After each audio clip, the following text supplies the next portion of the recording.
During the Reconstruction era, America was a country on the move. Thousands of people were pouring west. Someone who was in town today might not be tomorrow, and it was safe to assume they simply carried on their journey. So, when people began to go missing along a nondescript part of the Osage Mission Trail in Kansas, people didn't immediately notice. Until family members came to search for their loved ones. What they found was unlike anything they could have ever imagined. This is True Crime of the Historical Kind. You're listening to The Bloody Vendors, Part 1, Prairie Hospitality. When people think of the American frontier during the late 19th century, one word often comes to mind: expansive. Americans migrating west saw the land as open and full of possibility, a place where you could leave the past behind and start over, which was exactly what so many wanted to do in an era still raw from the Civil War that had ended in 1865. Trust was hard to come by. Hundreds of thousands had died in gruesome, agonizing ways, and many who survived were left with amputations and scars, both mental and physical. The nation itself was still deeply fractured. The roads and railways were filled with displaced people trying to reinvent themselves or escape what they had been, which meant you never really knew who you were meeting, if they were truly who they said they were. The country was desperately trying to rebuild its political and social structures. For recently freed African Americans, life remained severely restricted, despite the Emancipation Proclamation. For them, there were much fewer opportunities to claim land in the West.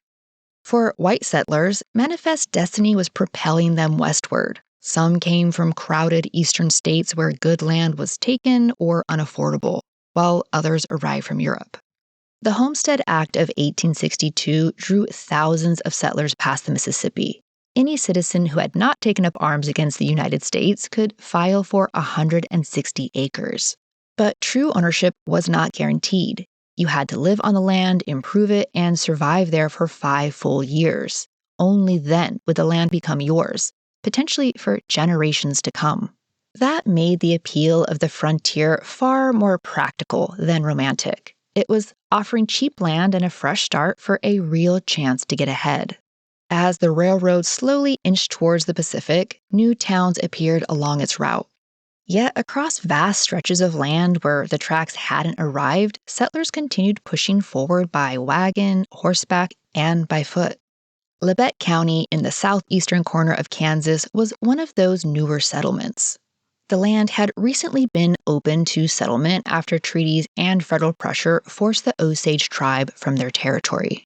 Homesteaders would arrive in Kansas by the thousands and see a vast prairie stretched out like a sea of rolling hills covered in green and golden grasses, with stalks towering 6 to 8 feet high.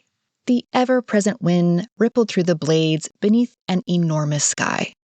The newcomers did not fully understand the terrain yet, but to them it seemed untamed and waiting to be claimed. Compared to what most were used to, this was a wide-open, exposed landscape. The only real shade came from the scattered cottonwoods and oak trees that followed the creeks. Survival meant forming communities, though they were sparse. Towns seemed to spring up almost overnight, adding churches, post offices, and supply stores. But the roads connecting these new settlements were little more than rutted wagon tracks. After rain, they turned into thick, impassable mud. In winter, they disappeared completely beneath the drifts of snow. It was dangerous to wander too far off the beaten path. You risked freezing to death, animal attacks, getting lost, or running into violence. Settlers typically brought everything they owned with them: money, tools, livestock, and their personal belongings. It was a constant balancing act, carrying enough to survive, but not so much that it slowed you down or made you a target. One of the main overland routes cut across the Kansas Prairie. The Osage Mission Trail, or the Great Osage Trail, ran from Fort Scott in the east near the Missouri border, then southwest towards Independence, Kansas. then southward into what was known as Indian Territory, which is now Oklahoma, and beyond. In late 1870, a man named John Bender Sr. traveled this very trail into Labette County, ready to carve out a new life in the American frontier. He would soon become known to locals simply as Pa Bender. Upon arrival, he went straight to the trading post and filed a claim on 160 acres of land that was situated directly beside the well-traveled Osage Mission Trail. With him came a man named Gephardt, or John Jr. Many assumed this was Pa Bender's son, though there are varying accounts whether or not they were actually related. When people first saw them in the area, they couldn't quite understand their origin. They seemed to be of German descent, what many would call Dutch, just like most of the settlers in the area. But people couldn't quite understand Pa especially. Even though it was common to be able to speak German in these parts, neighbors found Pa mostly unintelligible. He seemed completely uninterested in communicating anyway, other than short grunts or pointing. Gephardt could also be off-putting, but seemed to be more palatable than Pa. Gephardt had an accent, but could at least communicate with people. But when he did, others found him odd, laughing at the wrong times or making people feel uneasy. Some even referred to him as a half-wit. Regardless of the impression they gave their new neighbors, they set to work in preparing the land to live on. They built a small cabin, began clearing the land for crops, and building pens for animals. A year later, the mother and daughter arrived, Ma and Kate Bender. Ma seemed to be a natural counterpart to Pa. She had a sharp tongue and wasn't exactly well-liked or enjoyable to be around. She had a fierce temper and was known to mutter in German when things didn't go her way. And then there was Kate. Her arrival sparked interest from several of the men in the area. She was different from her family in both looks and presence. She was fluent in English, quick to smile, and genuinely engaging. You might even call her charming. At about 23 years old, she stood out on the prairie. She was attractive, or as they would say, well-formed, confident, and full of energy. It's possible that Gephardt wasn't her brother at all, but her husband or lover. But generally, they seem to be recognized as siblings. Because the Benders had claimed a parcel of land positioned directly on the trail, they knew there would be a constant stream of travelers passing through. The small cabin was their primary residence, but over time, they added a small area where people could purchase dry goods and supplies, like a store, and began to offer accommodations to travelers. People have referred to this house as Bender Inn, but to be clear, it really was a very small, cramped cabin where guests would be in very close quarters with the family who slept on thin straw cots. It was hardly better than sleeping outside with bugs and hard surfaces. In fact, most of the time guests would sleep outside unless the weather made that impossible. So needless to say, it was not anything close to a formal inn. Lodging was born out of necessity anyway. So people staying with the Benders were usually just looking for a safe place for the night, some food, and then to be on their way. To create some form of privacy, the Benders hung a large, old wagon canvas across the cabin that divided the space into two sections. The front portion of the cabin was the area accessible to visitors, with a counter, table, and chairs, and a small area to rest. Travelers would sit, eat, and speak with members of the family, while the family's personal living quarters would be behind the curtain. In addition to running the modest store and offering a place to sleep for the night, the Benders were spiritualists. This was not all that unusual in the years right after the Civil War. The country was still heavy with grief. Families had lost husbands, sons, and brothers on distant battlefields, often with no grave to visit and no final explanation to what had happened to them other than assuming it was a horrible death. In addition, there was disease, accidents, and violence that claimed even more lives out on the frontier. People were hungry for any kind of comfort, any sign that the ones they loved were not simply gone forever. Spiritualism offered a bridge to the other side. Mediums claimed that they could receive messages from the dead or let spirits speak through them during dimly lit seances. What had initially started as a small movement earlier in the century had now grown into a widespread phenomenon, though it was always controversial. Many spiritualists were genuine believers, but others gained a reputation for being frauds and charlatans. There were common tactics used to stage supernatural experiences. A hidden accomplice might make noises, move furniture, or produce spirit manifestations while the medium held the attention of the grieving families. Skeptics and newspapers frequently exposed these tricks and claimed they were taking advantage of vulnerable people, which made the entire movement carry a level of suspicion. Kate Bender seemed to be able to use her charm to put those types of suspicions at ease. She called herself Professor Miss Katie Bender. She had ads printed up advertising her abilities as a clairvoyant and healer. She would hold small gatherings right there in the Bender cabin. Her ability to draw people in seemed to be what brought people to the Bender homestead despite the opposite effect the rest of the family had. Sometimes travelers stayed longer than planned just to sit with Kate, hoping to get a message from a lost loved one. She claimed she could heal by the laying on of hands and could locate lost items using her psychic gifts. She even shared the idea of free love, which shocked some of the more conservative neighbors. But that was part of life on the frontier. There was more space for alternative beliefs out here. It wasn't just the family's interest in spiritualism or their rough demeanor that made locals weary, though. For one, the cabin was poorly kept. Some even called it squalid. Kate's seances and her bold, flirtatious personality left a few travelers with uneasy stories, and there were quiet mutterings about missing items or bad experiences after coming from the Bender's house. At the time, though, it remained little more than town gossip. So despite the oddities, the Bender homestead appeared, especially to outsiders, not too unlike any other modest stop along the trail. What was more concerning to the area was an increase in danger on or near the trail. Drum Creek ran along the southeastern edge of the Bender's land. In the spring of 1871, two young boys were fishing along its quiet banks when one of them spotted something half submerged near the shore. It was the body of a man. They ran for help.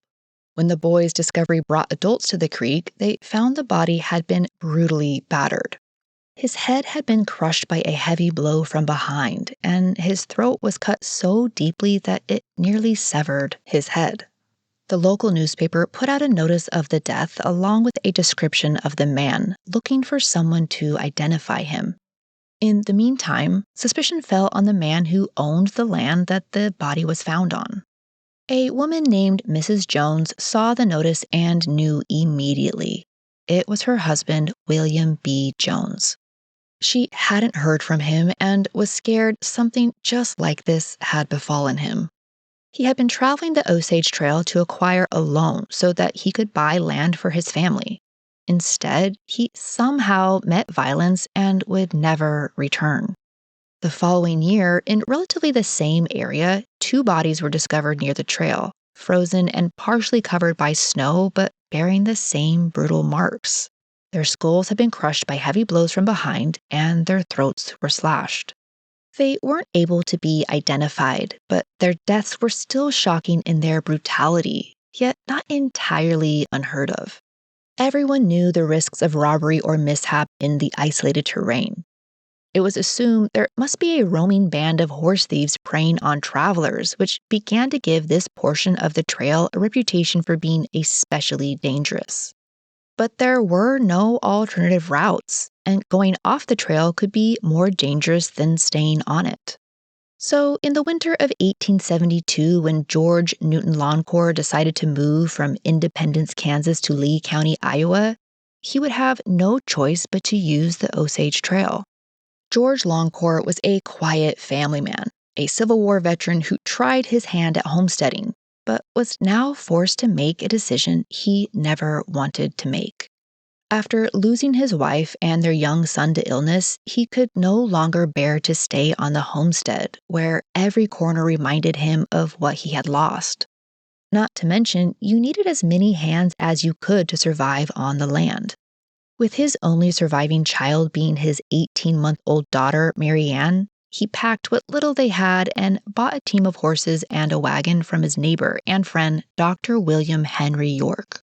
His plan was to leave Independence, Kansas, and return east to Lee County, Iowa, where Mary Ann could grow up surrounded by her grandparents and extended family. George prepared them for the cold weather and set out together on the Osage Trail. But they never made it to Iowa. Somewhere along that stretch of road, they vanished. Their neighbor, Dr. York, was anxious to hear of their safe arrival, but when he heard they didn't make it, naturally, he grew worried. Then he heard that an abandoned team of horses and wagon had turned up near Fort Scott. It was the same one he had sold them. Dr. York knew something was terribly wrong. He was a respected physician who had settled near Independence with his wife Mary and their 3 young children only a couple of years earlier. Like many in the region, he too was a Civil War veteran who had come west seeking a quieter life after the war. He ran a successful practice, tended to his neighbors, and seemed to be a practical and steady man. He set out to find Mr. Longcore and Mary Ann, determined to get answers for his friend's family. He traveled the Osage Trail, questioning homesteaders and townspeople. He made it to Fort Scott, but without much information. In early March of 1873, he left on horseback for the return journey. But like the Longcores before him, Dr. York never made it home. The disappearance of Dr. York was noticed immediately. His wife and children were sick with worry. Weeks passed with no word. By late March, Dr. York's brother, Alexander York, knew he had to find his brother. Alexander was a prominent man in the area, a veteran, a lawyer, and a sitting member of the Kansas State Senate. Accompanied by another brother named Ed York, the York brothers organized a search party of roughly 50 armed men. They began retracing their brother's exact route along the Osage Trail, questioning every traveler and stopping at homestead after homestead. Nearly 3 weeks after Dr. York had vanished, Alexander and a companion stopped at a wayside cabin that just so happened to be run by the Bender family. He sat at their table and asked them directly if they had seen his brother. The Benders said yes, Dr. York had stayed with them. He had eaten supper, spent the night, and left the next morning. But they had no idea what had become of him afterward. The family seemed cooperative enough, and the search party moved on. The York brothers continued to go around local settlements and ask questions. When it was mentioned that Dr. York had last been seen at the Bender cabin, people began to speak more openly. Travelers and neighbors shared stories that had been whispered for months but never acted upon. Come to find out, the Benders' place had a strange reputation. One woman shared that she had been to the Benders' home and sat at the table. When Ma Bender pulled a knife on her, she screamed and ran out, narrowly escaping. One man said he left after one of the Benders insisted he sit in the seat closest to the hung canvas, but he refused because of the stains on it. When the Benders got angry, he abruptly left. Another man claimed that he saw Gephardt holding a hammer in a way that made him feel very uncomfortable, so he too left in a haste. Previous stories had been dismissed, maybe because frontier life was hard and odd characters were common. But now, if the Benders were linked to the disappearance of a well-known doctor, their behavior would not go unnoticed any longer. These accounts spread through the small communities of Labette County. What started as a concern grew into serious suspicion. What if the string of disappearances on the trail pointed to locals rather than a rogue band of horse thieves?